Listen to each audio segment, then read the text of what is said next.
तीताला पत्र लिहिताना पौलाने पुढील प्रमाणे म्हटलं, वचन विश्वसनीय आहे आणि या गोष्टीविषयी खात्रीने सांगावी अशी माझी इच्छा आहे, यासाठी की ज्यांनी देवावर विश्वास ठेवला त्यांनी चांगली कामं करीत राहावी. तेच करा. वचनाचा प्रचार करा.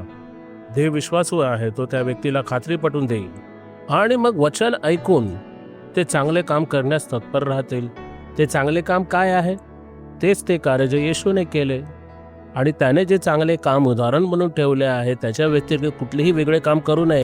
त्यानेच योहान 14:12 मध्ये म्हटले आहे की आता कोणीही मोठे काम करू शकतो.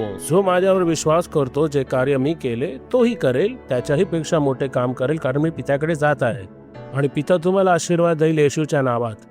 तुम्ही त्याबद्दल खात्री बाळगू शकता. त्या गोष्टी चांगल्या आहेत, माणसासाठी फायदेशीर आहे. पण प्रार्थना करूया. हे पित्या, मी प्रार्थना करतो आणि या व्यक्तीला आशीर्वाद देतो आणि त्याच्या जीवनातील दुष्टाला मी धिक्कारतो.